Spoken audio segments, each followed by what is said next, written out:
యోహాను సువార్త 1:12 మనకి ఇలా వ్రాయబడింది. యోహాను సువార్త 1:12 మనం చూసినప్పుడు యోహాను సువార్త 1:12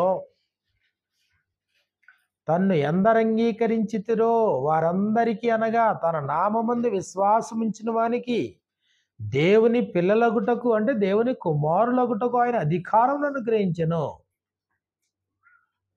దేవుని పిల్లలయ్యే అధికారం ఎందులో ఉంది? క్రీస్తు ప్రభుని అంగీకరించడంలో ఉంది. దేవుని పిల్లలయ్యే అధికారం ఉంది. గలతీయులకు రాసిన పత్రిక 3:26 మనకి ఇలా వ్రాయబడింది. గలతీయులకు రాసిన పత్రిక 3:26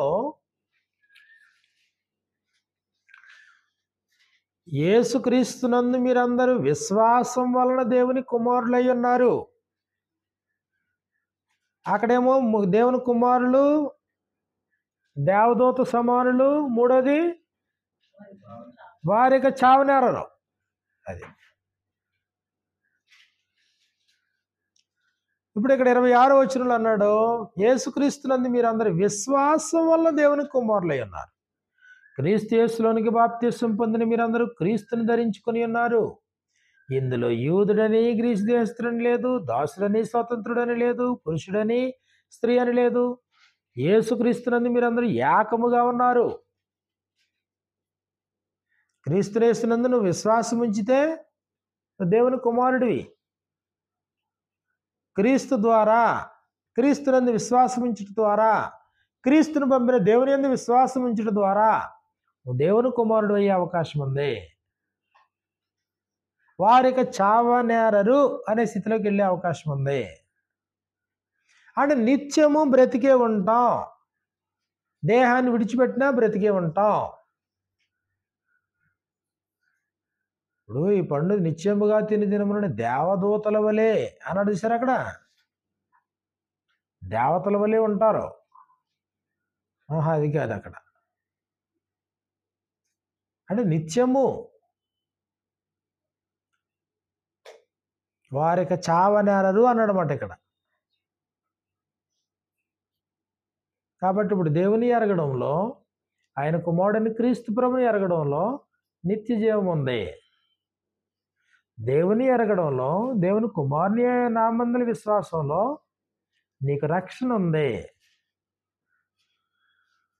కాబట్టి దేవుణ్ణి ఎరగడంలో, ఆయన కుమారుడైన క్రీస్తు ప్రభుని ఎరగడంలో నువ్వు శిక్ష నుంచి తప్పించబడే అవకాశం ఉంది. దేవుణ్ణి ఆయన కుమారుణ్ణి ఎరగడంలో పాప క్షమాపణ ఉంది. 4 సంగతులు చెప్పాను.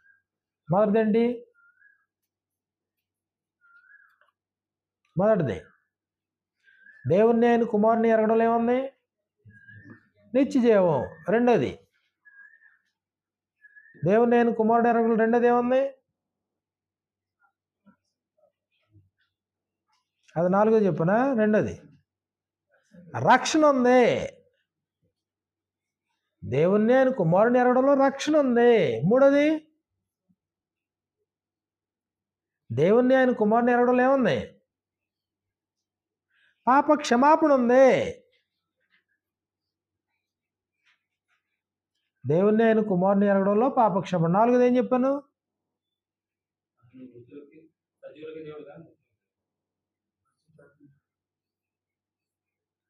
దేవుణ్ణి ఆయన కుమారుడైనటువంటి క్రీస్తు ప్రభుని ఎరగడంలో శిక్షను తప్పించుకోవడం ఉంది.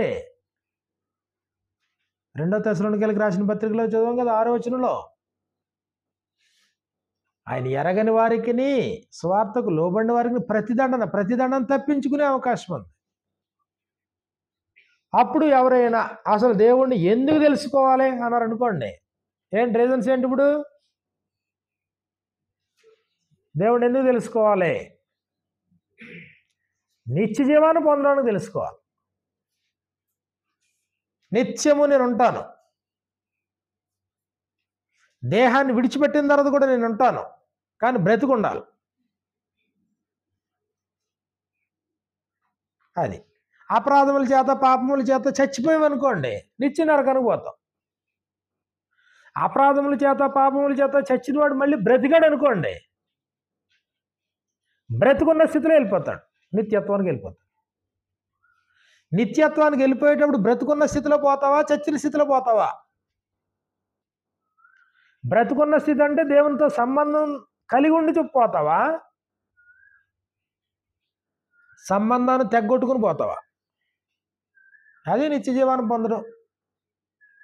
సంబంధాన్ని తెగ్గొట్టుకుని పోయావనుకోండి, అక్కడ నిత్య నరకం. దేవునితో సంబంధం కలిగి ఉండి చచ్చిపోయావనుకోండి, నిత్య ఆనందం. ఎలా అయినా ఆత్మ ఉంటుంది. నరకమున వారి పురుగు చావదు, అగ్ని ఆరదు. అది శిక్ష ఇంతే అనేది లేదు, శిక్షకు పరిమితి లేదు, ఆత్మకే ఆయుష్ లేదు. పరిమితమైనటువంటి దినములు దేహంలో ఉన్నప్పుడు, లోకంలో ఉన్నప్పుడు దేహానికి మన మన మన దినముల యొక్క పరిమాణము బెత్తిడంతగా చేసి ఉన్నావు. దేహంలో ఉండే ఆయుష్ అది. నా దినముల సంఖ్య నాకు తెలిసే ఉన్నది. ఇదిగో దేహానికి సంబంధించిన ఆయుష్ అది. సర్వ శరీరులు గడ్డిని పోలిన వారు, దేహానికి సంబంధించిన ఆయుష్ అది. నీడవలే గతించిపోతున్నాం, దేహానికి సంబంధించిన ఆయుష్ అది. త్వరగా గతించును, మేము ఎగిరిపోదుము, దేహానికి సంబంధించిన ఆయుష్. కానీ ఆత్మకు సంబంధించిన ఆయుష్ అంతా తరతరాల యుగాలు. అప్పుడు దేవుడిని ఎందుకు తెలుసుకోవాలా? దేవుడిని ఎందుకు ఎరగాల మనిషి? దేవుడిని పంపిన కుమారుడైన యేసుక్రీస్తుని ఎందుకు ఎరగాల? నిత్య జీవము కొరకు. అప్పుడు ఎరక్కపోతే నష్టం ఏంటి? అపరాధములు పాపముల చేత చచ్చిన స్థితిలో దేహాన్ని వదిలి వెళ్ళిపోతాం. చచ్చిన స్థితిలో దేహాన్ని విడిచిపెట్టి వెళ్ళిపోతాం అన్నమాట. ఎంతోమంది చచ్చిపోతున్నారు, చచ్చిన స్థితిలో ఉండి దేహాన్ని వదిలేసి వెళ్ళిపోతున్నారు అన్నమాట. వాళ్ళ దేహాన్ని వదలక ముందే ఆత్మ చచ్చిపోయింది. ఆత్మ చచ్చిపోయిందంటే దేవునికి దూరం అయిపోయింది. వాళ్ళు వెళ్ళిపోయారు అనుకోండి, వెళ్ళిపోయిన తర్వాత నిత్య శిక్ష. దేహానికి కాదు శిక్ష, ఆత్మకు శిక్ష. కాబట్టి దేవుడిని ఎందుకు నమ్మాలా? మొదటిదేంటి? నిత్య జీవము కొరకు. యోహాను సువార్త 12:48లో, యోహాను సువార్త 12:48 మనకి ఇలా వ్రాయబడింది. యోహాను సువార్త 12:48లో, నన్ను నిరాకరించి, అంటే యేసు ప్రభుని భూమి మీద ఉన్నప్పుడు, ఇదిగో ఎవరైతే నన్ను నిరాకరించి నా మాటలను అంగీకరింపని వానికి, యేసు ప్రభు మాటలు అంగీకరింపని వానికి తీర్పు తీర్చువాడు ఒకడు కలడు. నేను చెప్పిన మాటయే అంత్య దినమందు వానికి తీర్పు తీర్చును. ఏలయనగా నా అంతట నేనేమీ మాట్లాడలేదు, నేనేమనవలెనో ఏమి మాట్లాడవలెనో దాని గురించి నన్ను పంపిన తండ్రియే నాకు ఆజ్ఞ ఇచ్చి ఉన్నాడు. మరియు ఆయన ఆజ్ఞ నిత్య జీవమని నేను ఎరుగుదును గనుక. ఏదంట నిత్య జీవం? దేవుని యొక్క ఆజ్ఞ. ఆయన ఆజ్ఞ నిత్య జీవమని నేను ఎరుగుదును గనుక నేను చెప్పు సంగతులను తండ్రి నాతో చెప్పిన ప్రకారం చెప్పుచున్నాను. యేసు ప్రభు ప్రతి బోధలో, ఆయన ఉపదేశంలో, ఆయన మాటల్లో, ఉపమానాల్లో, జన సమూహాల మధ్యలో ఆయన చేసినటువంటి సంభాషణలో ప్రతి దాంట్లో ఏం ప్రతిబింబిస్తుంది? దేవునితో ఉన్న సంబంధం, దేవుని యొక్క ప్రాముఖ్యత.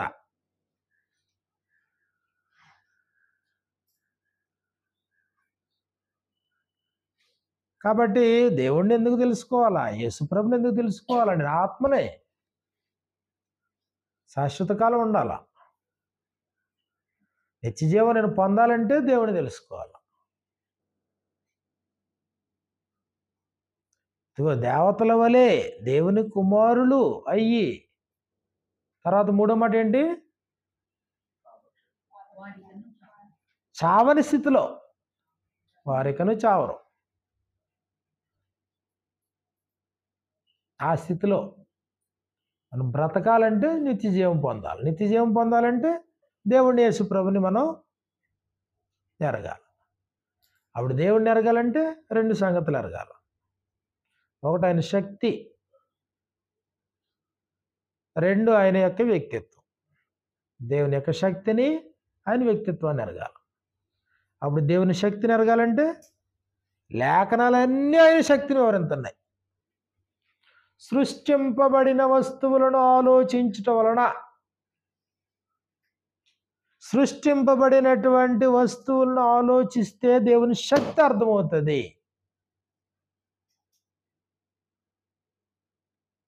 మొన్న క్లాసులు అయ్యి వెళ్ళిపోయిన రోజున మరి ఏమైందో జనాలకి ఏంటో తెలియదు. అందరూ కూడా హై అలర్ట్ మెసేజ్ పంపించారు అందరూ. మీకు గుర్తుందో లేదో. అవన్నీ అలా చూసి పడుకున్నాను. అమ్మో, హై అలర్ట్ అంట, రేపు నుంచి ఎవరు బయటికి వెళ్ళకూడదంట. పొద్దున్నే 4 గంటల నుంచి తుఫాను మొదలైంది, వర్షం. అంటే ఇంత వాతావరణాన్ని కూల్ చేయడానికి ఎన్ని ఏసీలు పెట్టాలా? 2 ఏసీలు ఉంటేనే ఇది కూల్ అవ్వడం కష్టం. ఒక్కసారిగా వాతావరణం ఏమైపోతుంది, కొన్ని క్షణాల్లో కూల్ అయిపోతుంది. ఆయన శక్తి, ఆయన బలం,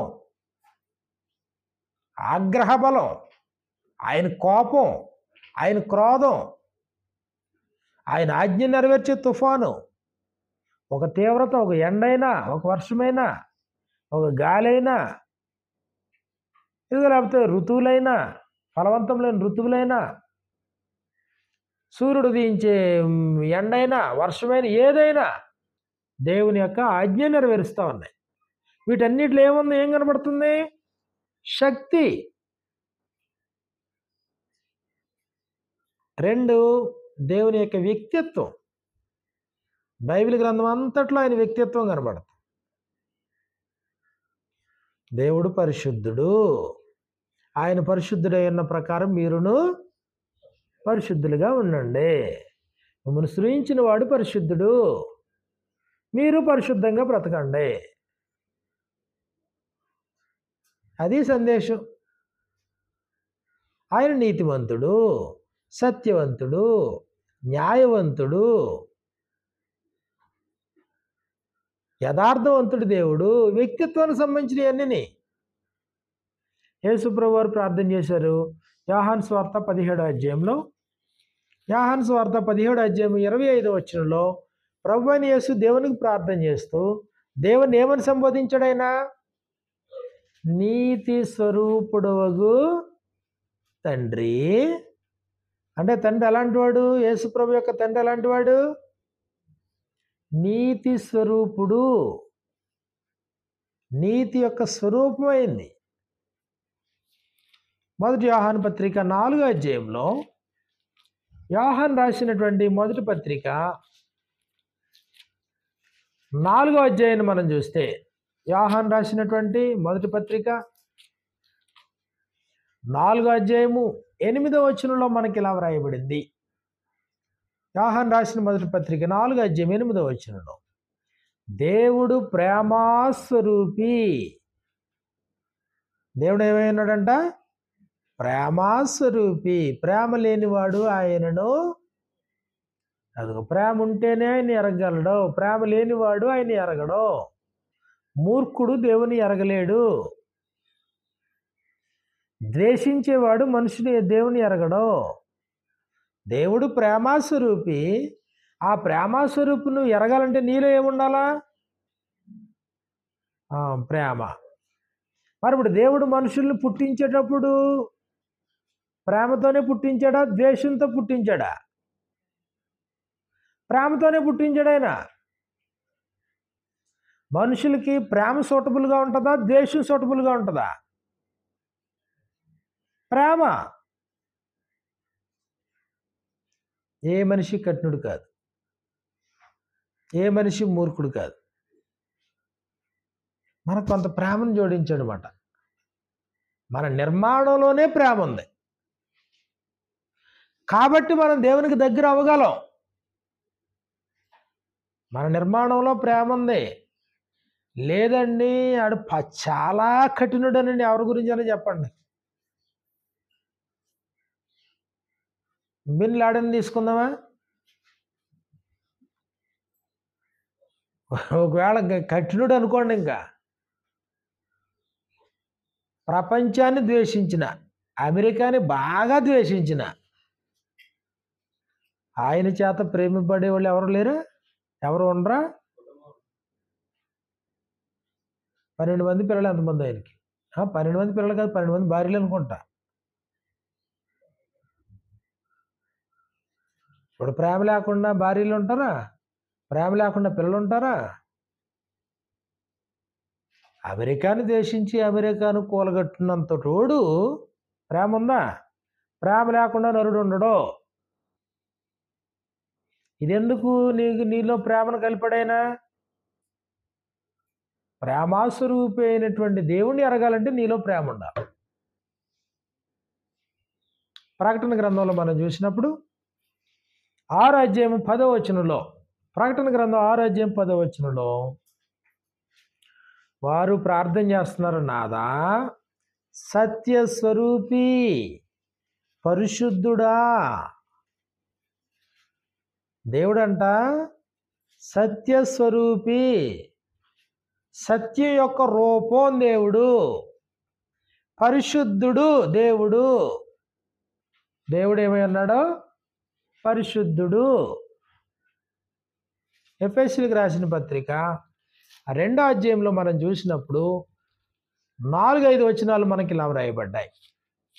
ఎఫెసీయులకు రాసిన పత్రిక 2వ అధ్యాయము 4-5 వచనాల్లో, అయినను దేవుడు కరుణా సంపన్నుడయ్యుండి, దేవుడు ఏమై ఉన్నాడు? కరుణా సంపన్నుడు. కరుణా సంపన్నుడు దేవుడు. కరుణ ఉంది, జాలి ఉంది, ప్రేమ ఉంది, సత్యం ఉంది, నీతి ఉంది, యథార్థత ఉంది. దేవుడు పరిశుద్ధుడు. దేవుడు ఏమై ఉన్నాడు? పరిశుద్ధుడు. తెస్సలోనికీయులకు రాసిన పత్రిక 4వ అధ్యాయంలో, మొదటి తెస్సలోనికీయులకు రాసిన పత్రిక 4వ అధ్యాయము 3వ వచనం నుండి మనకి ఇలా వ్రాయబడింది. మొదటి తెస్సలోనికే 4:3 నుండి, మీరు పరిశుద్ధులగుటయే అనగా జారత్వమునకు దూరముగా ఉండుటయే దేవుని చిత్తము. మీలో ప్రతివాడు దేవుని ఎరగని అన్యజనుల వలె కామాభిలాష ఎందుగాక పరిశుద్ధత ఎందును ఘనత ఎందును తన తన ఘటమును ఎట్లు కాపాడుకొనవలెనో ఎరిగి ఉండుటయే దేవుని యొక్క చిత్తం. 7వ వచనంలో, పరిశుద్ధులగుటకే దేవుడు మనలను పిలిచెను గాని అపవిత్రులుగా ఉండుటకు పిలవలేదు. కాబట్టి దేవుడు ఏమై ఉన్నాడు? దేవుడు పరిశుద్ధుడు. ఆయన పరిశుద్ధుడై ఉన్న ప్రకారం మీరును సమస్త ప్రవర్తన యందు పరిశుద్ధులయ్యుండుడి. ఆయన పరిశుద్ధుడై ఉన్న ప్రకారం మీరు పరిశుద్ధులుగానే ఉండండి అన్నాడు.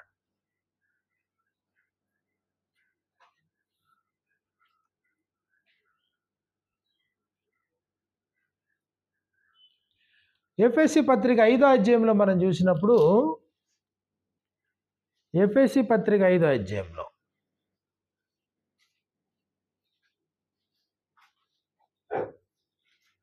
4వ అధ్యాయం 32వ వచనం, ఒకని ఎడల ఒకడు దయగలిగి కరుణాహృదయులై క్రీస్తునందు దేవుడు మిమ్మును క్షమించిన ప్రకారం మీరును ఒకరినొకరు, దేవుడు క్షమాగుణం కలిగిన వాడు, ప్రేమాస్వరూపి, దేవుడు పరిశుద్ధుడు, దేవుడు నీతిమంతుడు, దేవుడు న్యాయవంతుడు, దేవుడు యథార్థవంతుడు, దేవుడు సత్యవంతుడు. ఇవన్నీ దేనికి సంబంధించినవన్నీ? దేవుని యొక్క వ్యక్తిత్వానికి సంబంధించింది. ఇప్పుడు దేవుడు ఎలా ఉండాలని కోరుతున్నాడు? ఆయన పిల్లలు ఎలా ఉండాలని కోరుతున్నాడు? ఆయనలాగే ఉండాలని కోరుతున్నాడు. కాబట్టి ఒకటి దేవుణ్ణి ఎరగడం, రెండు ఆయన పంపినటువంటి ఆయన కుమారుడైన క్రీస్తు ప్రభుని ఎరగడం. అప్పుడు క్రీస్తు ప్రభుని ఎరగడం అంటే ఏమి ఎరగడం? యోహాను సువార్త 8వ అధ్యాయంలో యేసు ప్రభు అంటారు, ఇదిగో నన్నుగా మీరు గుర్తించకపోతే మీ పాపాల నుండి మీరు చనిపోతారు అన్నాడు. యోహాను సువార్త 8వ అధ్యాయంలో, యోహాను సువార్త 8వ అధ్యాయం 24వ వచనంలో మనకి ఇలా వ్రాయబడింది, కాగా మీ పాపములలోనే ఉండి మీరు చనిపోవదురని మీతో చెప్పి తిని, నేను ఆయననని మీరు విశ్వసింపని ఎడల మీరు మీ పాపములలోనే ఉండి చనిపోదురని వారితో చెప్పాను. నన్ను మీరు విశ్వసించకపోతే మీరు మీ పాపాల్లోనే ఉండి చనిపోతారు. అంటే ఇప్పుడు పాప క్షమాపణ పొందాలంటే ప్రభువుని విశ్వసించాలి. దేవుడు ఆయన్ని ఈ లోకానికి పంపాడు. యోహాను సువార్త 3వ అధ్యాయము 16వ వచనంలో, యోహాను సువార్త 3:16లో దేవుడు లోకముని ఎంతో ప్రేమించెను, కాగా ఆయన తన అద్వితీయ కుమారుడిగా పుట్టిన వాని యందు విశ్వాసముంచు ప్రతివాడు నశింపక నిత్య జీవం పొందినట్లు ఆయనను అనుగ్రహించెను. అప్పుడు యేసు ప్రభు ఈ లోకానికి వచ్చారు. యేసు ప్రభు స్పష్టంగా చెప్పాడు ఆయన ఎందుకు వచ్చాడు ఈ లోకానికి. యేసు ప్రభు ఎందుకు వచ్చానన్నాడు? ఆయన నీతిమంతుల్ని పిలవడానికి రాలేదు, పాపులైన వారిని పిలవడానికి వచ్చాను. యేసు ప్రభు ఎందుకు వచ్చాడు? ఆయన రోగులకే వైద్యుడు కానీ ఆరోగ్యం గల వారికి వైద్యుడు అక్కర్లేదు, నశించిన దానిని వెదకి రక్షించడానికి వచ్చానన్నాడు యేసుప్రభు. 3, యేసుప్రభు ఎందుకు వచ్చానన్నాడు? సత్యమును గూర్చి సాక్ష్యం ఇవ్వడానికి వచ్చానన్నాడు. 3 సంగతులు చెప్పండి ఎవరైనా. 3. 1, యేసుప్రభు ఎందుకు వచ్చానన్నాడు? సెంటెన్స్ కరెక్ట్ చెప్పండి.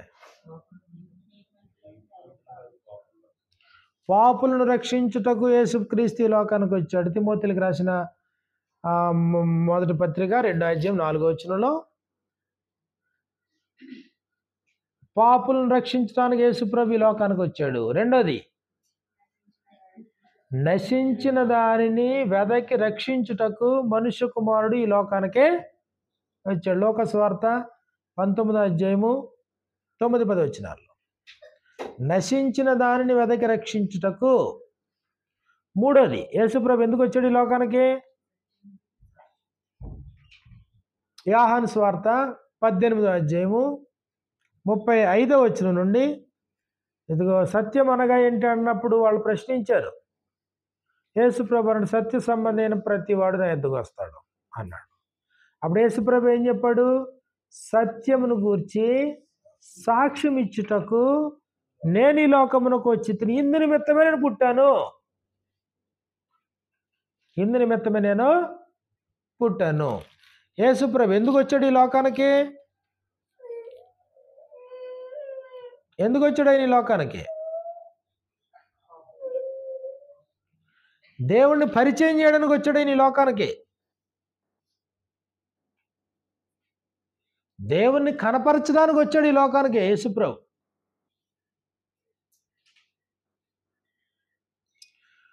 యోహాను సువార్త 1వ అధ్యాయం 18వ వచనంలో, ఎవడును ఎప్పుడైనను దేవుని చూడలేదు, తండ్రి రొమ్మునున్న అద్వితీయ కుమారుడే ఆయనను బయలుపరిచెను. దేవుణ్ణి బయలుపరచడానికి వచ్చాడు ఈ లోకానికి. దేవుణ్ణి బయలుపరచడానికి. మత్తయి సువార్త 11:28లో యేసుప్రభు ఎందుకు వచ్చారు ఈ లోకానికి? ప్రయాసపడి భారం మోయిచున్న సమస్త జనులారా నా యొద్దకు రండి, నేను మీకు విశ్రాంతినిత్తును. ఎందుకు వచ్చాడు యేసుప్రభు? ఎవరికి విశ్రాంతి? విశ్రాంతి అంటే నిద్రపుచ్చడానికా?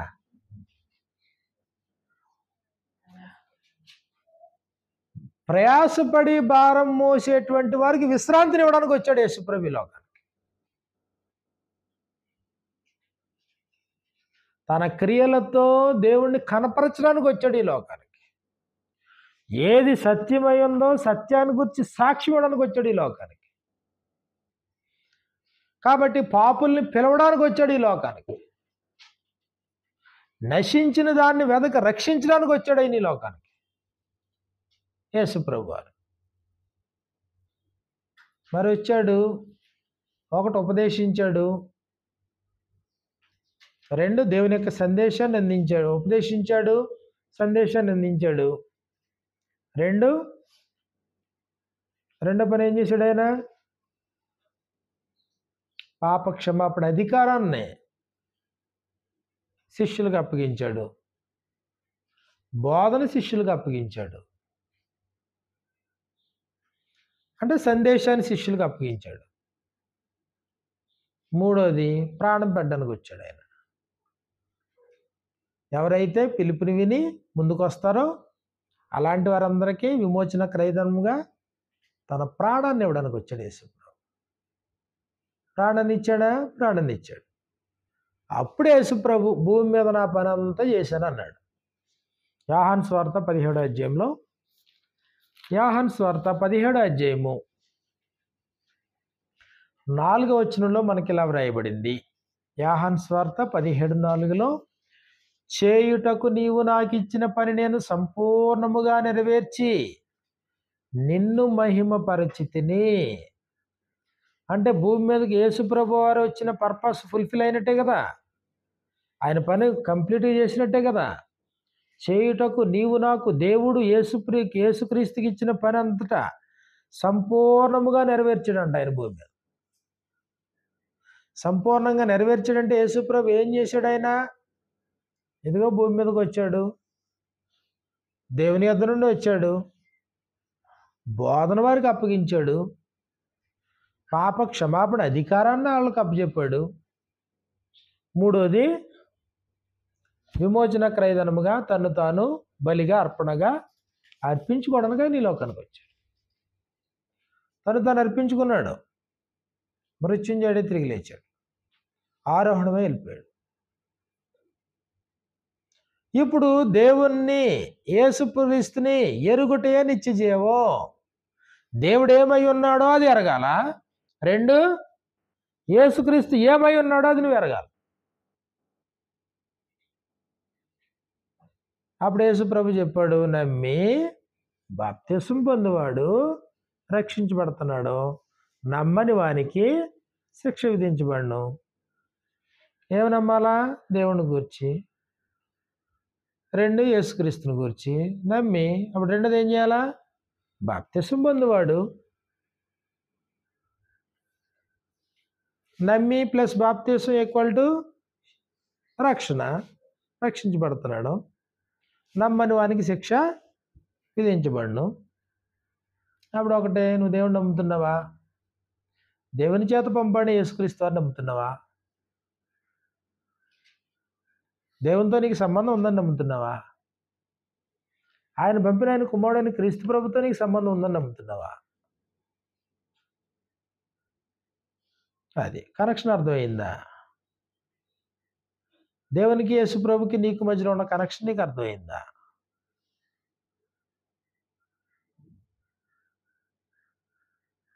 యేసు ప్రభుని నమ్మపోయినా, దేవుని నమ్మపోయినా పబ్బం గడిచిపోద్దంటే గడిచిపోద్ది. ఈ లోకంలో ఇబ్బంది ఏం లేదు.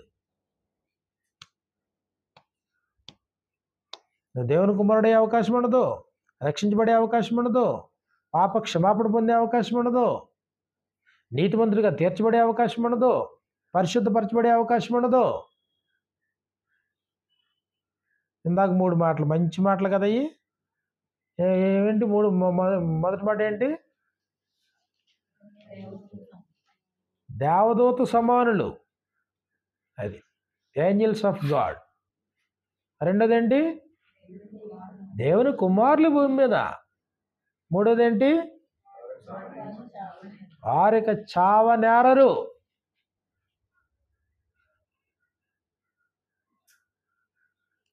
కాబట్టి నిత్యజీవం అనేది దాంట్లో దాగి ఉందన్నమాట, నిత్యజీవం.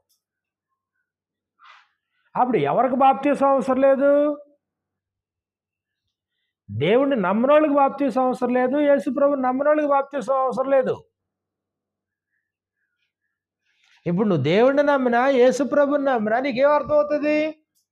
దేవుడు పరిశుద్ధుడు, యేసుప్రభు కూడా పరిశుద్ధుడు. ఆయన పాపం ఎరగడైనా భూమి మీద ఉన్నాడు. ఆయన పాపం ఇదేమైనా ఉందా? నాలో పాపం ఉన్నదని మీలో ఎవడు నిరూపించగలడని అడిగాడు. ఓపెన్ ఛాలెంజ్ అది, ఓపెన్ ఛాలెంజ్. అవునా కదా? నాలో పాపం ఉన్నదని మీలో ఎవడు నిరూపించగలడు?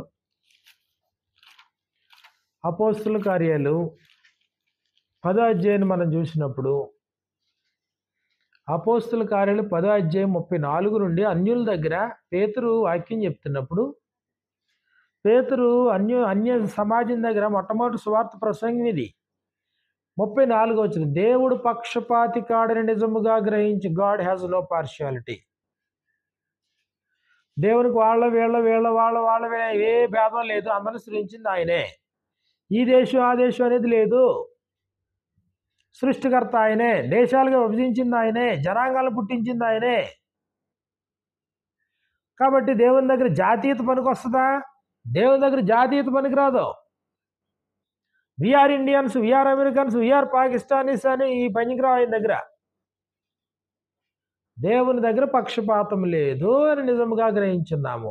ప్రతి జనములో ఆయనకు భయపడి నీతిగా నడుచుకుని వారిని ఆయన అంగీకరిస్తాడు. అప్పుడు 36వ వచనంలో యేసుక్రీస్తు అందరికీ ప్రభు, అందరికీ ప్రభు.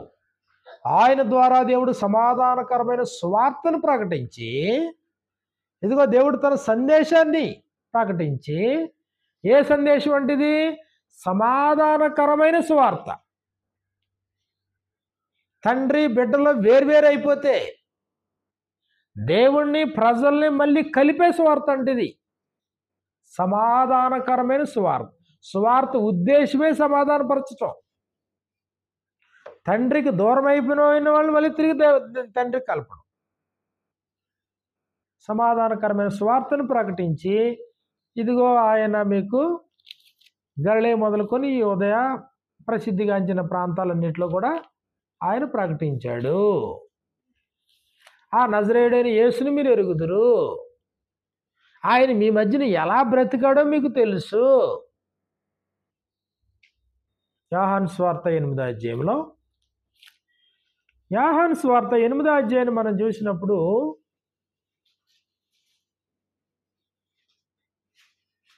46వ వచనంలో మనకి ఇలా వ్రాయబడింది. యోహాను సువార్త 8:46లో, నాయందు పాపమున్నదని మీలో ఎవడు స్థాపించును? నాయందు పాపమున్నదని మీలో ఎవడు స్థాపించును? నేను సత్యము చెప్పుచున్న ఎడల మీరెందుకు నన్ను నమ్మరు? నాలో పాపం ఉన్నదని మీలో ఎవడు స్థాపించును అన్నాడు. పేతురు రాసిన మొదటి పత్రిక 2వ అధ్యాయము 22వ వచనాన్ని మనం చూసినప్పుడు, పేతురు రాసిన మొదటి పేతురు పత్రిక 2:24లో, 2వ అధ్యాయము 24వ వచనంలో 22 నుంచి చూద్దాం. 2:22 నుంచి, ఆయన పాపము చేయలేదు. ఆయన అంటే ఎవరెక్కడ? యేసు ప్రభు 33.5 సంవత్సరాలు ఈ లోకంలో బ్రతికాడు. ఆయన పాపము చేయలేదు. 2, ఆయన నోటను ఏ కపటమును కనబడలేదు. కపటం లేదంటే దేవుడు పక్షపాతి కాడు. మరి యేసు ప్రభు గారు పక్షపాతం, కపటం అంటే లోపల ఒకటి బయట ఒకటి. యేసు ప్రభులో ఏమైనా కపటం ఉందా? ఆయన నోటను ఏ కపటమును కనబడలేదు. ఆయన దూషింపబడి బదులు దూషించలేదు. 4, ఆయన శ్రమ పెట్టబడి బెదిరింపక న్యాయముగా తీర్పు తీర్చి దేవునికి తన్ను తాను అప్పగించుకుని. ఎంతకాలం బతికాడైనా యేసు ప్రభు లోకంలో? 33.5 సంవత్సరాలు బతికాడు. సుమారు 34 సంవత్సరాలు. ఆయన పాపం చేశాడా? 33 సంవత్సరాలు పాపం చేయకుండా మనిషి భూమి మీద బ్రతకడం సాధ్యమేనా?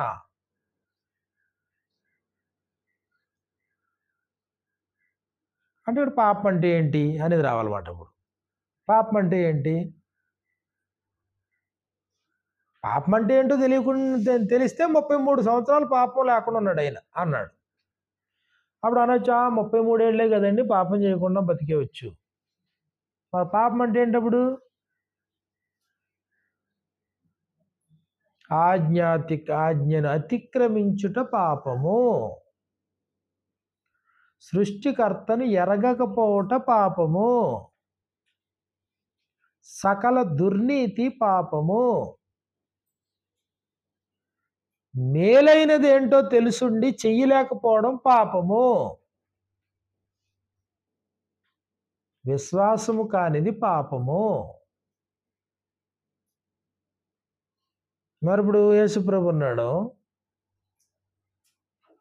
ఆయన దృష్టి అంతా కూడా కేవలం భూమి మీద ఉన్నాడు కాబట్టి, శరీరంలో ఉన్నాడు కాబట్టి ఈ శరీర సంబంధమైన వాటి మీదే దృష్టి ఉందా?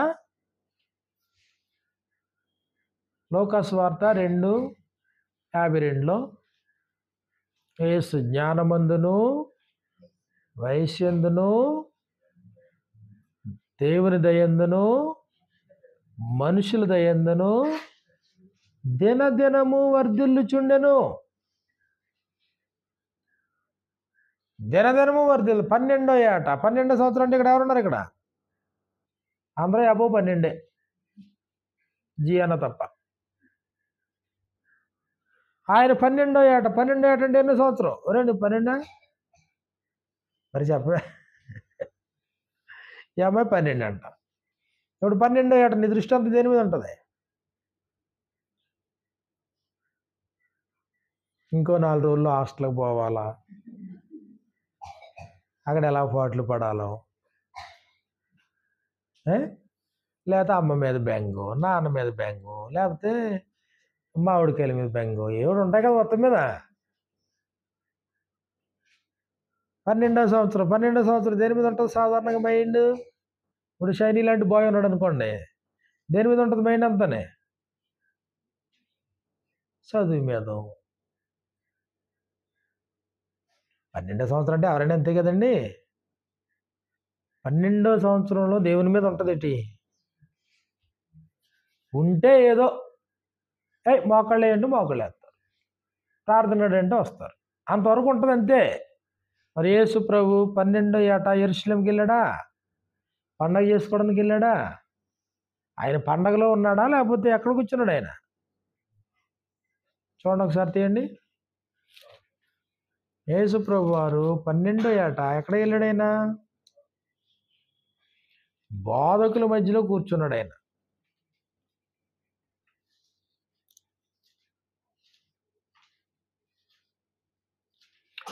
లోకాసువార్త 2:40 బాలుడు జ్ఞానముతో నిండుకొనుచు ఎదిగి బలం పొందిచుండెను, దేవుని దయ ఆయన మీద ఉండెను. 41 లోకాసువార్త 2:41 పస్కా పండుగప్పుడు ఆయన తల్లిదండ్రులు ఏటేటా యెరూషలేమునకు వెళ్ళుచుండువారు. యేసుప్రభు యొక్క తల్లిదండ్రులు అంటే ఏటేటా పస్కా పండుగ జరిపించుకోవడానికి ఎక్కడికి వెళ్తారు? యెరూషలేముకి వెళ్తారు. ఆయన 12 ఏండ్ల వాడై ఉన్నప్పుడు అదిగో 12వ సంవత్సరం స్పష్టంగా రాశాడు. ఇప్పుడు యేసుప్రభు 12వ సంవత్సరంలో కూడా వీళ్ళు వెళ్తున్నారు. వెళ్ళినప్పుడు ఆ పండుగ ఆచరించుటకే వాడుక చొప్పున వారు యెరూషలేమునకు వెళ్ళిరి. ఆ దినములు తీరిన తరువాత వారు తిరిగి వెళ్ళిచుండగా బాలుడైన యేసు యెరూషలేములో నిలిచెను. వెళ్ళారు, వీళ్ళ పనులు చూసుకున్నారు, ఆచారాలన్నీ. వీళ్ళు మళ్ళీ వెనక్కి రిటర్న్ అయిపోయారు. పెద్ద గుంపులుగా కదా పోయేది. కాబట్టి ఫ్యామిలీస్ వెళ్తారు. ఈ సందర్భంలో ఈయన ఎక్కడున్నాడో చూసుకోలేదు. ఆయన తల్లిదండ్రులు ఆ సంగతి ఎరుగక ఆయన జనసమూహంలో ఉన్నాడని తలంచి ఒక దిన ప్రయాణం సాగిపోయి, ఒక రోజంతా ప్రయాణం నడిచి వెళ్ళిపోవడమే కదా, ఇంకప్పుడు ఏమున్నాయి? ఒక దినము ప్రయాణం అంతా సాగిపోయి తమ బంధువులలోనూ నిలవైన వారిలోనూ ఆయన వెతుకుచుండిరి. పాపం ఏ సాయంత్రం వచ్చిందో ఎక్కడ రెస్ట్ తీసుకోవాలో ఇప్పుడు ఎత్తుకున్నారంట పిల్లోడిని ఎత్తుకుంటే కనబడ్డా? 12 సంవత్సరాల పిల్లోడు కనబడలేదు. ఆయన కనబడనందున ఆయనని వెదకుచూ యెరూషలేమునకు ఇంకో రోజు ప్రయాణం చేసి పాపం ఎంత టెన్షన్ ఉంటుంది, ఎంత ఇబ్బంది కలిగి ఉంటుంది పాపం. చిన్నప్పుడు ఉండి ఇలాంటి తీర్థాల్లో తప్పిపోవడం పిల్లలు. ఎక్కడైనా తీర్థం జరుగుతుంటే మైకుల్లో అనౌన్స్మెంట్లు ఉండేమాట. ఇదిగో పలానా రంగు వేసుకున్న సొక్క కుర్రోడు, లేకపోతే పలానా అమ్మాయి తప్పిపోయింది, లేకపోతే పలానా అమ్మాయి ఇక్కడ ఉంది మీరు రండి ఇలాంటివండి అలా మాట. ఇప్పుడు తప్పిపోయాడు. ఇంకొక రోజు మళ్ళీ ఎతుక్కుంటూ వెళ్ళారంట పాపం వీళ్ళు.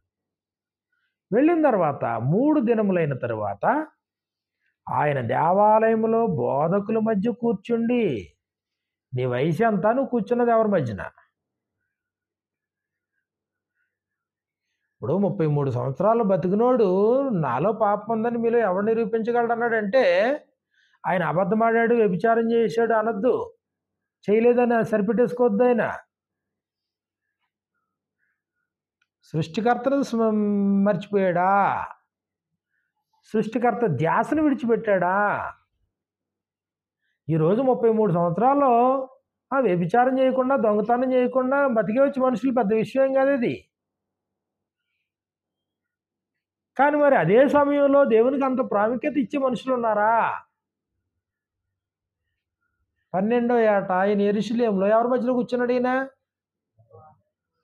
12వ ఏట పిల్లోడు లేకపోతే పిల్ల ఎక్కడికైనా పేరెంట్స్తో వెళ్ళినప్పుడు తల్లిదండ్రులు అంటి పెట్టుకుని ఉండడం కాదు, ఆ పిల్లలు అంటి పెట్టుకుని ఉంటారు తల్లిదండ్రుల్ని. ఎక్కడైనా మారిపోతామేమో, అమ్మోళ్ళు ఎక్కడికైనా పోతారేమో, వెళ్ళిపోతారేమో, వదిలేసిపోతారేమో. అవునా? మరి ఈయనకి ఏమన్నా చీకు చింత ఏమన్నా ఉంది? ఈయనకి కాన్సన్ట్రేషన్ దేని మీద ఉంది? కాబట్టి బోధకుల మధ్య కూర్చుండి వారి మాటలు ఆలకించుచు వారిని ప్రశ్నలు అడుగుచుండగా వింటున్నాడంట. వాళ్ళ మధ్యలో కూర్చున్నాడు, ప్రశ్నలు అడుగుతున్నాడు. మొత్తం మీద అక్కడికి వెళ్ళారు, చూశారు, ఆన్ ది సిచ్యువేషన్ కనుగొన్నారు. ఆయన మాటలు వినిన వారందరూ ఆయన ప్రజ్ఞకును ప్రత్యుత్తరములకు విస్మయం పొందిరి. బోధకులు సైతం ఆశ్చర్యపోయేంత విస్మయానికి గురి చేశాడు. అయితే తల్లిదండ్రులు ఆయనను చూచి మిక్కిలి ఆశ్చర్యపడారు.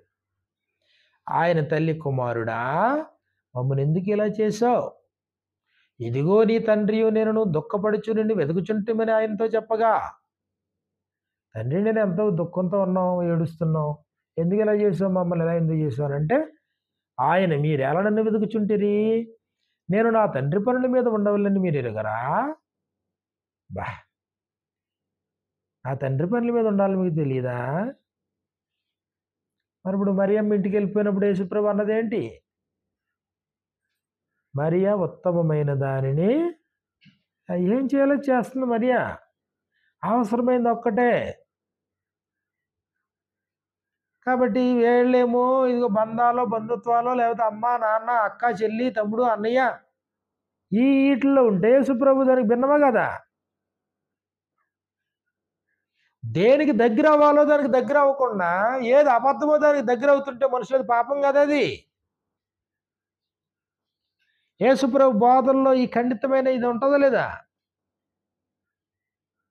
యేసుప్రభు వారు బోధిస్తున్నారు, ఆ మాటలకు అర్థం కాలేదు. నా తండ్రి పనుల మీద ఉండాలా అని అన్న మాటలకు అర్థం కాలేదు తల్లిదండ్రులకి. యేసుప్రభు వారు బిజీగా ఉన్నారు. తల్లి సహోదరులు ఆయన ఎత్తుక్కుంటూ వచ్చారు ఆయన దగ్గరికి. ఎందుకు వచ్చారంట? చూడడానికి వచ్చారు అంట. చూడడానికి వచ్చారంటే యేసుప్రభు ఏమనేటప్పుడు, ఎవరు నా తల్లి, ఎవరు నా సహోదరులు? ఏమన్నాడు అప్పుడు ఆయన? ఎవరైతే నా వాక్యం విని ఆ ప్రకారం బ్రతుకుతారు వారే నా తల్లి, నా సహోదరులు, నా అన్నదమ్ములు. అవునా? కాబట్టి ఇప్పుడు యేసుప్రభు పాపం చేయకుండా, ఆయన పాపం చేయలేదు. పాపం చేయలేదంటే దేవునికి ఎంత స్థానం ఇవ్వాలో అంత స్థానం ఇచ్చాడు. అది పాపం చేయకుండా ఉండడం అంటేనే. దేవుణ్ణి దేవునిగా మహింపరచడం, దేవుని దేవునిగా గౌరవించటం. అబద్ధాలు మాట్లాడతలేదండి, మోసాలు చేయట్లేదండి, దొంగతనం చేయట్లేదండి, వ్యభిచారం చేయట్లేదండి, అబద్ధ సాక్ష్యాలు పలుకుతలేదండి అనొచ్చు. దేవునికి ఎంత స్థానం ఇవ్వాలో అంత స్థానం ఇస్తున్నావా? దేవునికి ఎంత ప్రయారిటీ ఇవ్వాలో అంత ప్రయారిటీ ఇస్తున్నావా? మరి దేవునికి ఇవ్వాల్సిన ప్రయారిటీ దేవునికి ఇవ్వలేకపోవడం పాపమే కదా. దేవుడు అంటే నిర్లక్ష్యం చూపించడం పాపమే కదా. అసలు దేవుడిని గుర్తించకపోవడం పాపమే కదా.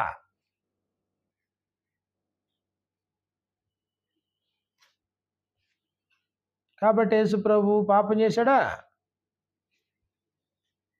ఆయన ఏ పాపమును చేయలేదు. ఆయన నోటని ఏ కపటం లేదు. దేవుడు పక్షపాతిగాడు, ఇది యేసు ప్రభు కూడా పక్షపాతిగాడు. దేవునిలో ఎలాంటి కపటం మనం చూడు, యేసు ప్రభులో కూడా ఎలాంటి కపటం చూడు.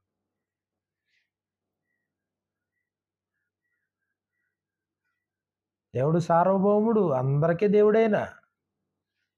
కానీ ఇప్పుడున్న మతాల యొక్క పరిస్థితులను చూడండి, సంకుచిత భావాలు. ఒక్కొక్క కులానికి ఒక్కొక్క దేవుడు, ఒక్కొక్క ప్రాంతానికి ఒక్కొక్క దేవత. మరి ఇప్పుడు దేవుడు పక్షపాత లేదా వీళ్ళ పక్షపాతులా? దేవుడు అనేవాడు యూనివర్సల్కి దేవుడు అయి ఉండాలి కదా. మనుషుల అవగాహన ఎంత ఎంత దారుణంగా ఉందో ఆలోచించండి. ప్రపంచానికి దేవుడు కదా, కేవలం ఇండియన్స్కి మాత్రమే దేవుడా? ఇండియన్స్ నమ్మే దేవుళ్ళు దేవతలు అందరూ ఇండియన్స్కే, అంతే. ఇంక మిగిలిన దేశాలకి వీళ్ళ దేవుళ్ళు కాదు. మిగిలిన దేశ ప్రజలు వీళ్ళకి అవసరం లేదు, ఈ దేవుళ్ళకి అవసరం లేదు, ఈ దేవుళ్ళకి మిగిలిన మనుషులు అవసరం లేదు. అది ఎంత నేరో మైండ్తో కదలలేరు చూడండి. అయ్యి దేవుడు అంటే యూనివర్సల్గా దేవుడు అయి ఉండాలి, పక్షపాతం లేనివాడై ఉండాలి, కపటం లేనివాడై ఉండాలి, అందరికీ ప్రభు అయి ఉండాలి. జగత్తును అందలి సమస్తమును నిర్మించిన దేవుడు తానే ఆకాశమునకును భూమికిని ప్రభువై ఉన్నందున, అది ఆకాశముకి భూమికి ఆయనే ప్రభు. సమస్త సృష్టి ఆయన చేతిలో ఉంటుంది.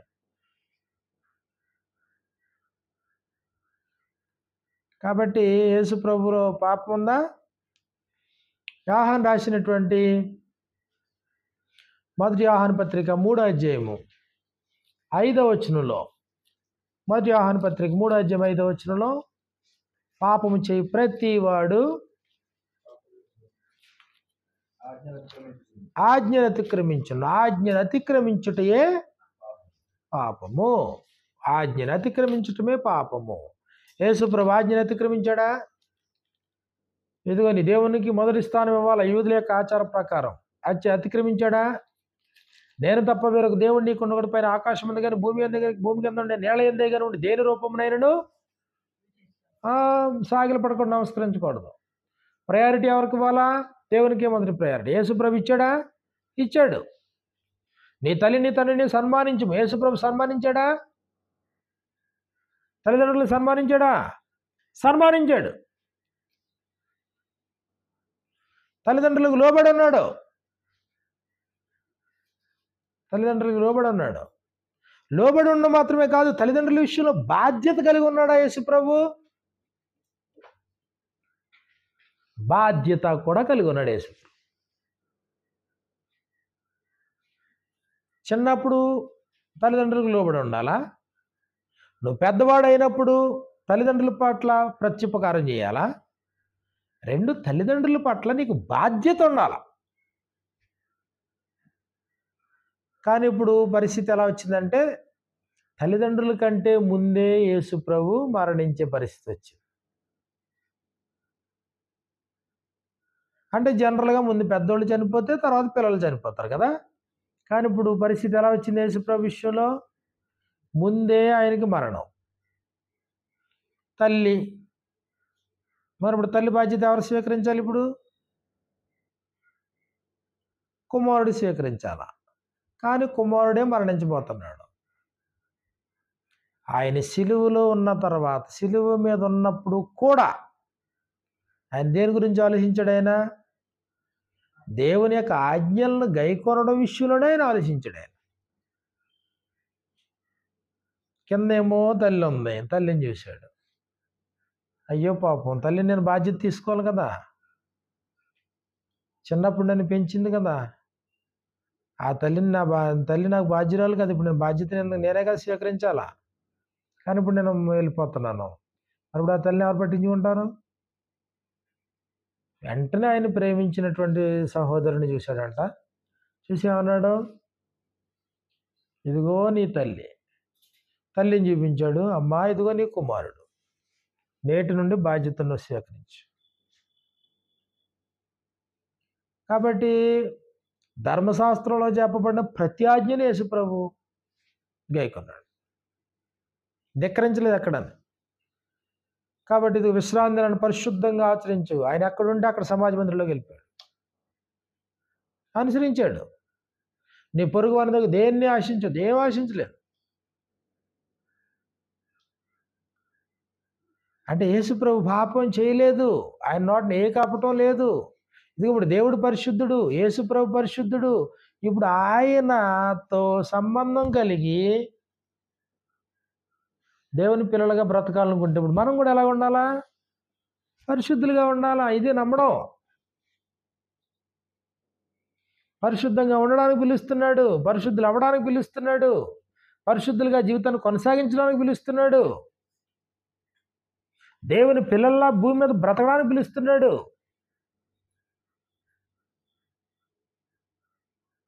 దేవుని పిల్లల్లా బ్రతకడానికి పిలుస్తున్నాడు. హెబ్రీయులకు రాసినటువంటి పత్రిక మనం చూసినప్పుడు,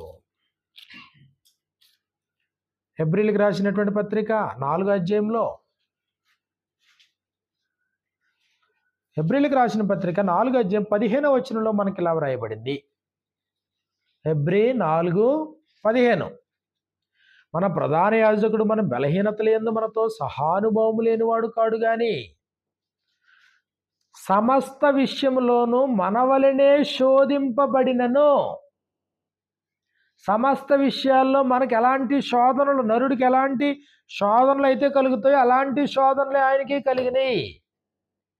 సమస్త విషయములలో మన వలనే శోధింపబడినను, ఆయన పాపము లేనివాడుగా ఉండెను. శోధన ఉంది, పాపం లేదు.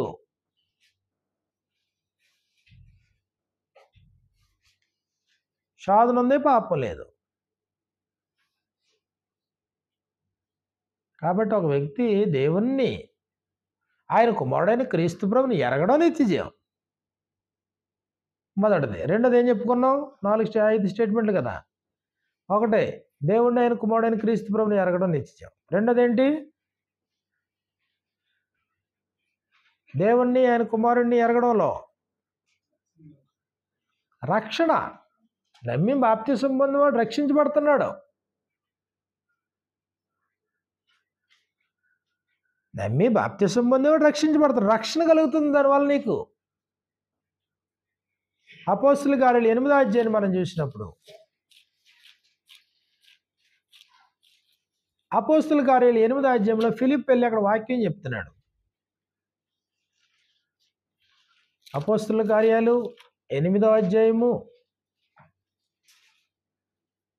12వ వచనం, అయితే ఫిలిప్పు దేవుని రాజ్యమును గూర్చియు యేసుక్రీస్తు నామమును గూర్చియు స్వార్థ ప్రకటించుచుండగా వారతని నమ్మి, వారతని ఏం చేశారంట? నమ్మి.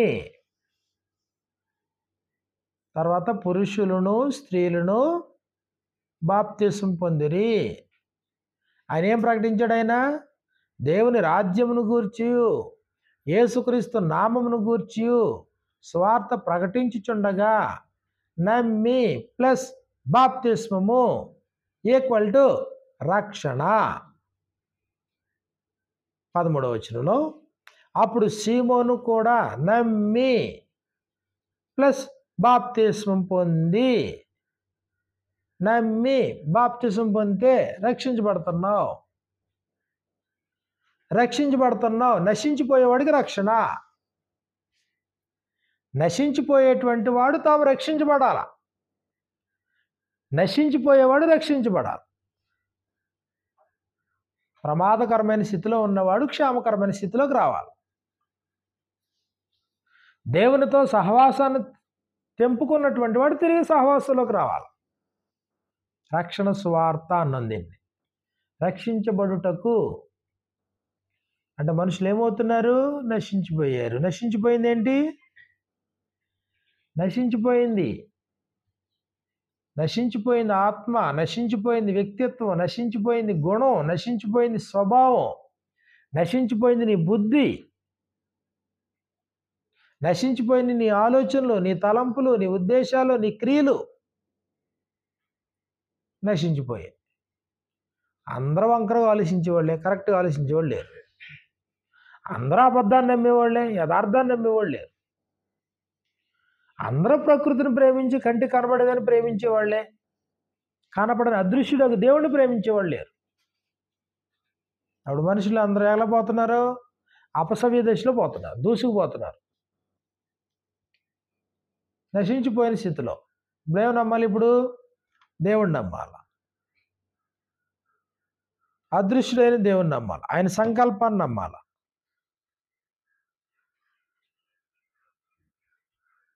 కాబట్టి రక్షణ ఎవరికి రక్షణ? నశించిపోయిన వారికి రక్షణ. నశించిపోయిన వాడు రక్షించబడాలన్నమాట. ప్రమాదంలో ఉన్నవాడికి రక్షణ, నాశనం అయిపోతున్న వాడికి రక్షణ.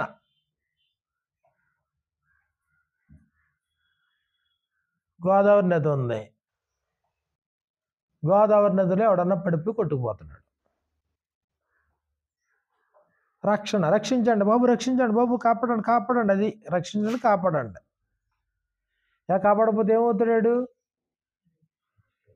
పోతాడు పాపం. దాన్నే గ్రంథంలో ఏం చెప్పాడంటే, అగ్నిలో నుండి లాగినట్టు కొందరిని రక్షించుడి అన్నాడనమాట. రక్షణ అంటే అగ్నిలో నుండి లాగినట్లుగా, అంటే వాడు అత్యంత ప్రమాదంలో ఉన్నాడు, అదే కండిషన్లో అదే స్థితిలో వాడు ఉండి అలా మరణిస్తే వాడికి తీరని నష్టం, అది పూడ్చలేని నష్టం. అది ఏం చేయాలి? ఇప్పుడు వాడిని ఏదో రకంగా రక్షించాలి, అగ్నిలో నుండి లాగినట్లుగా. ఆడు అగ్నిలో ఉన్నాడని ఆడికి అర్థం అవుతలేదు. ఆడికి యోధా పత్రికను మనం చూసినప్పుడు, యోధా పత్రిక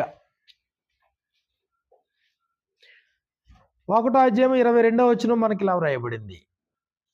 యోధా 22, సందేహపడు వారి మీద కనికరము చూపుడి. సందేహపడు వారి మీద ఏం చూపించాలంట? కనికరం చూపించండి. అగ్నిలో నుండి లాగినట్టు కొందరిని రక్షించుడి. అగ్నిలో నుండి లాగినట్లుగా కొందరిని రక్షించు.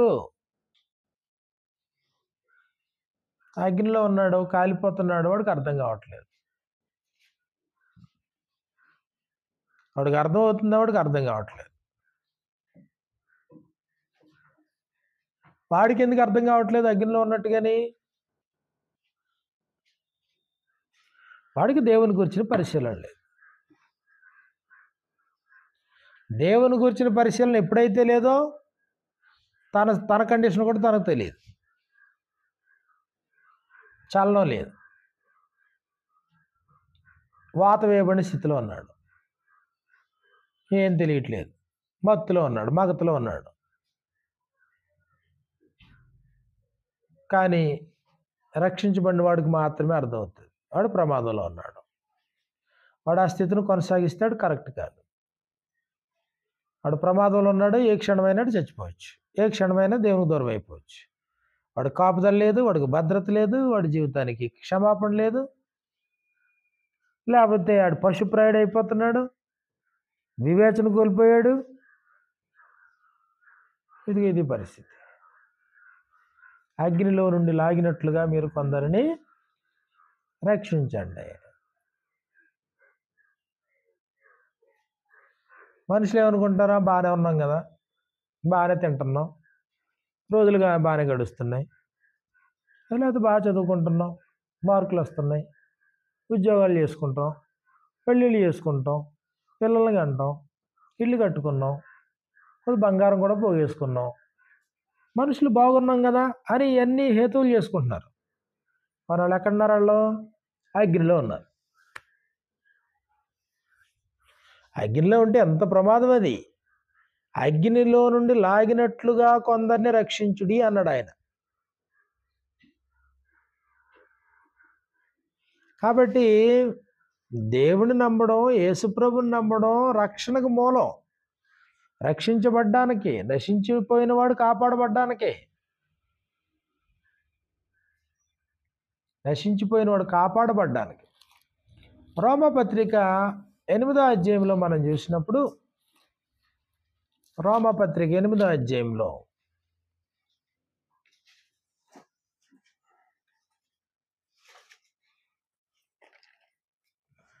5వ అధ్యాయంలో, రోమపత్రిక 5వ అధ్యాయం 9వ వచనంలో మనకి ఇలా వ్రాయబడింది. రోమపత్రిక 5:9. కాబట్టి ఆయన రక్తము వలన ఇప్పుడు నీతిమంతులుగా తీర్చబడి మరింత నిత్యముగా ఆయన ద్వారా ఉగ్రత నుండి రక్షించబడదుము. 1, అగ్నిలో నుంచి రక్షించబడ్డం. 2, దేవుని యొక్క ఉగ్రతలో నుండి రక్షించబడ్డాం. దేవుని యొక్క ఉగ్రత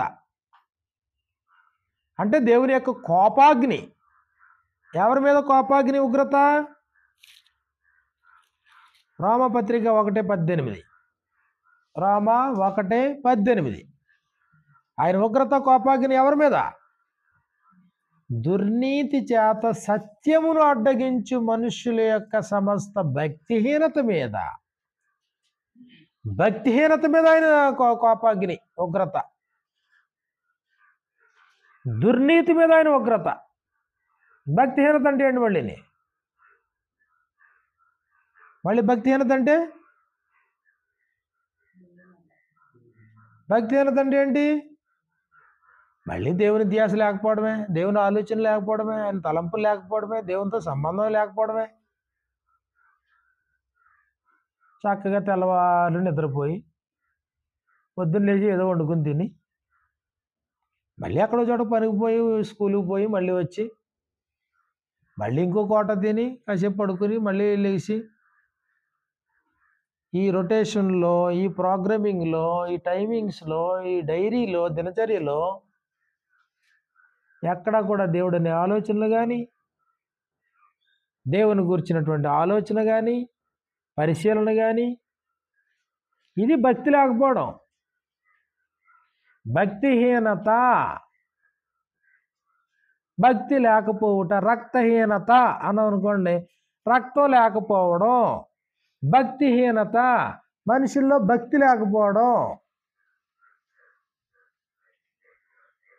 దైవ ధ్యాస లేకపోవడం, దేవుని గురించినటువంటి విచారం లేకపోవడం, ఆలోచన లేకపోవడం. భక్తిహీనుల మీదకి దేవుని యొక్క ఉగ్రత ఉందండి. భక్తిహీనుల మీదకి దేవుని యొక్క ఉగ్రత. ఇప్పుడు సొదొమ గొమొర్రా పట్టణాలు ఎందుకు నాశనం అయిపోయినాయి? భక్తిహీనత. నోవహు జలప్రళయం చేత ప్రపంచాన్ని ఎందుకు నాశనం చేశాడు? భక్తిహీనత. ఇశ్రాయేలీల్ని అనేక సార్లు దేవుడు ఎందుకు అరణ్యంలో రాలిపోయేలా చేశాడు? వారి శవాలు ఎందుకు అరణ్యంలో రాలిపోయి? భక్తిహీనత.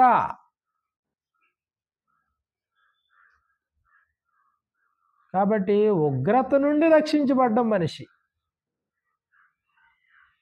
మనం భక్తిహీనతలో వెళ్తుంటే ఉగ్రత కింద ఉన్నాం, ఆయన కోపాగ్ని కింద ఉన్నాం. కాబట్టి చూసి ఎప్పుడు వేస్తాడో దెబ్బ వేస్తాడో మళ్ళీ కోలుకోలేని పరిస్థితులకు పోతారు కొంతమంది. లేదు, ఆయన గురించి దేవునికి ఏమైనా ప్రణాళిక ఉంటే చిన్న దెబ్బ, ఒక పెద్ద దెబ్బ, ఒక వారిని, లేకపోతే ఇంకోటి ఇలా మాట. ఒకసారి జబ్బు చేస్తుందా, ఒకసారి హాస్పిటల్కి పోతామా, ఒకసారి వెంటనే వచ్చేస్తాం. ఒకసారి జబ్బు చేస్తుంది, 4 ట్యాబ్లెట్ వేసుకుంటే పోతుంది. ఒకసారి ఒక పూట ఇంట్లో ఉంటాం, ఒకసారి 10 రోజులు ఇంట్లో హాస్పిటల్లో ఉంటాం. తీవ్రమైన పరిస్థితుల్లోకి వెళ్ళిపోతాం. ఒకసారి మళ్ళీ మనిషి బయటకు వస్తాడో లేదు తెలియదు. ఇవన్నీ వార్నింగ్స్ అండి మనుషులకి. హాస్పిటల్ నుంచి అటు పోవడం పెద్ద విశేషం ఏం కాదు. అది మళ్ళీ కాపాడబడుతున్నాడు మనిషి. మళ్ళీ అదే భక్తిహీనత కొనసాగితే,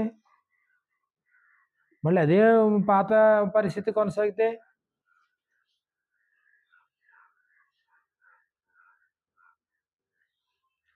కాబట్టి రక్షణ ఎక్కడి నుంచి? రక్షణ ఉగ్రత నుండి రక్షణ. అంటే ఉగ్రతలో ఉన్నవాడు కాపాడబడ్డం, రక్షించబడ్డం. అంటే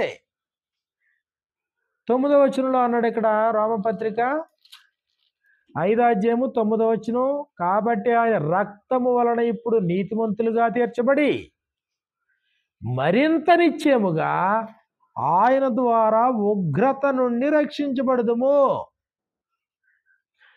ఏలయనగా శత్రువులమై ఉండగా ఆయన కుమారుని మరణము ద్వారా మనము దేవునితో సమాధానపరచబడిన ఎడల సమాధానపరచబడిన వారమై ఆయన జీవించుట చేత మరి నిశ్చయముగా రక్షించబడదుము. ఉగ్రతలో ఉన్నవాడు ఇప్పుడు సమాధానపరచబడాలి. సమాధానపరచబడాలంటే దేవునితో శత్రుత్వం ఉంది. దేవునికి నీకు శత్రుత్వం ఏర్పడింది. ఎలా శత్రుత్వం ఏర్పడింది? దేవునికి నీకు విరోధభావం ఎలా వచ్చింది? ఆయన చెప్పింది నువ్వు చేయకుండా బ్రతుకు కాబట్టి దేవుడు మనసులో ఏమనుకున్నాడంటే నువ్వు శత్రువు అనుకున్నాడు. ఇప్పుడు తండ్రి ఏం చెప్తున్నాడో అది పిల్లలు చేస్తున్నారు అనుకోండి, ఆయనకు నమ్మకం కలుగుతుంది. అమ్మా నా పిల్లలు ఎంత చెప్తే అంత అన్నట్టు ఉంటాం. ఈ నోటి చెప్తుంటే వాళ్ళు ఇంకోటి చేసి, ఏ నోటి చెప్తుంటే వాళ్ళు ఇంకోటి చేస్తారు అనుకోండి, ఇప్పుడు తండ్రి మనసులో ఏం ఏర్పడుతుంది? వాడు తిరుగుబాటు చేస్తున్నాడు, వాడు నా మాట వినట్లేదు, అవిధేయుడు, నేను ఒకటి చెప్తే ఒకటి చేస్తాడు. అది ఇంకా తీవ్రం అయిపోయింది అనుకోండి, ఏమవుతుంది అప్పుడు? వాడే శత్రువు. అది శత్రుత్వం అంటే భావనది, అది ఫీలింగ్. అది శత్రుత్వం అనే ఫీలింగ్. చాలా కుటుంబాల్లో భర్తకు భార్య శత్రువు, భార్యకు భర్త శత్రువు. శత్రువులు ఎక్కడో ఉండరు. శత్రుత్వం అంటే ఏమొచ్చింది ఇప్పుడు ఇక్కడ? ఈయన చెప్పేది ఒకటి, ఆవిడ చేసేది ఒకటి. ఈయన మనసులో పాతుకుపోయింది. ఏం పాతుకుపోయింది? ఆవిడ నా శత్రువు, ఆయన నా శత్రువు. ఇప్పుడు అలా ఏమైపోయిందంటే దేవుని స్వరూపంలో పుట్టిన మనుషులకి మధ్యలో ఏర్పడింది? శత్రుత్వం ఏర్పడింది. శత్రుత్వం ఉంది కాబట్టి ఉగ్రత ఉంది. ఉగ్రత నుండి రక్షించబడాలంటే శత్రుత్వం పోవాలా. శత్రుత్వం పోవాలంటే సమాధాన పడాలంటే సమాధానకారకుడైన యేసుప్రభు ఉండాలి. ఆయన శిలువ రక్తము చేత అన్నాడన్నమాట 10వ వచనంలో, ఏలయనగా శత్రువులమై ఉండగా ఆయన కుమారుని మరణము ద్వారా మనము దేవునితో సమాధానపరచబడిన ఎడల సమాధానపరచబడిన వారు ఆయన జీవించుట చేత మరి నిశ్చయముగా రక్షించబడుదుము. అది కాబట్టి రక్షణ అగ్నిలో నుండి లాగినట్లుగా కొందరిని రక్షించండి. నశించిపోయినటువంటి వాడికి రక్షణ కావాలి. తర్వాత ఉగ్రత నుండి రక్షించబడుదుము. ఉగ్రత నుంచి రక్షణ. ఎఫెసీయులకు రాసిన పత్రిక 1వ అధ్యాయాన్ని మనం చూస్తే, ఎఫెసీయులకు రాసినటువంటి పత్రిక 1వ అధ్యాయంలో, ఎఫెసీయులకు రాసిన పత్రిక 1వ అధ్యాయము 13వ వచనంలో మనకి ఇలా వ్రాయబడింది. ఎఫెసీ 1:13, మీరును సత్యవాక్యమును అనగా మీ రక్షణ సువార్తను విని, సత్యవాక్యమును అనగా రక్షణ సువార్తను విని క్రీస్తునందు విశ్వాసముంచి వాగ్దానము చేయబడిన ఆత్మచేత మీరు ముద్రింపబడితిరి. సత్యవాక్యం అంటే రక్షణ సువార్త. సత్యవాక్యం అంటే రక్షణ సువార్త. అంటే సువార్త రక్షించబడ్డానికి అవసరమైన సువార్త.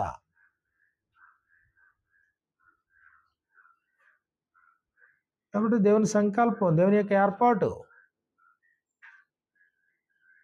దేవుణ్ణి యేసుక్రీస్తుని నమ్మడంలో నిత్యజీవం, మరణము లేని స్థితి, నిరంతరము జీవించే స్థితి, దేవుని కుమారులుగా బ్రతికే స్థితి, దేవదూతల వలె ఉండే స్థితి, నిత్యజీవం, నిత్యం దేవునితో ఉండే స్థితి. నమ్మి బాప్తిసం పొంది రక్షించబడ్డాం. దేవుణ్ణి ఆయన కుమారుడైన క్రీస్తు ప్రభుని నమ్మడంలో. రెండోది ఏంటి? దేవుణ్ణి ఆయన కుమారుడైన క్రీస్తు ప్రభుని నమ్మడంలో. రెండోది ఏంటి? రక్షణ. రక్షించబడ్డాం, ఉగ్రత నుండి తప్పింపబడ్డాం, అగ్నిలో నుండి లాగినట్లుగా రక్షించబడ్డాం, శత్రుత్వాన్ని పోగొట్టుకుని సమాధానపడ్డాం. రక్షణ. మూడోదేంటి? పాప క్షమాపణ, అపరాధంలో క్షమాపణ. దేవుణ్ణి, యేసుప్రభుని నువ్వు విశ్వసించటంలో నీకు పాపాల క్షమాపణ. పాపాల్లోనే ఉంటే నువ్వు ప్రమాదంలో ఉన్నావు. నీ పాపాలకి క్షమాపణ రావాలి ముందు. అంటే చేసిన తప్పులు క్షమించబడాలా, నీ అపరాధాల క్షమాపణ దొరకాలి. పాప క్షమాపణ. మేమేమి చేతుమని పేతురును కడమ అపోస్తులు అడిగేటప్పటికి పేతురు ఏమన్నాడు? మీరు మారు మనసు పొంది పాప క్షమాపణ నిమిత్తము ప్రతివాడు యేసుక్రీస్తు నామమున బాప్తిస్మం పొందుడి, అప్పుడు మీరు పరిశుద్ధాత్మని వరమును పొందుదురు. అంటే ఇప్పుడు వరకు నువ్వు దేవుని నిర్లక్ష్యం చేసి భక్తిహీనతతో దుర్నీతితో నువ్వు బ్రతికి నీకు నచ్చినట్లుగా నీ ఇష్టానుసారంగా నువ్వు జీవించి నీ ఆలోచనలు, నీ తలంపులు, నీ ఉద్దేశాలు, నీ కార్యక్రమాలు,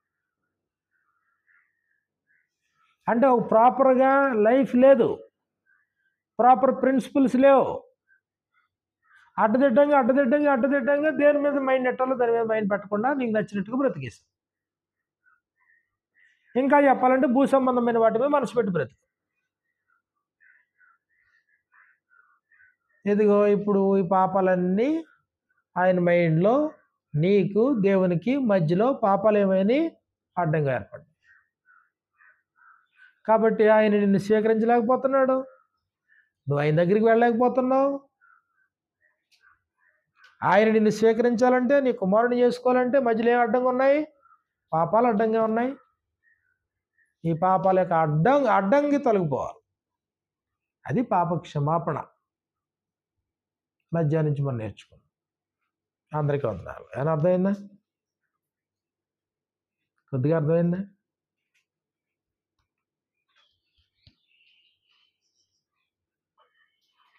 జీవితాన్ని చక్కగా కరెక్ట్గా అర్థం చేసుకుని, లోకాన్ని అర్థం చేసుకుని, దేవుణ్ణి అర్థం చేసుకుని, మనల్ని మనం అర్థం చేసుకుని, నిత్యత్వాన్ని అర్థం చేసుకుని,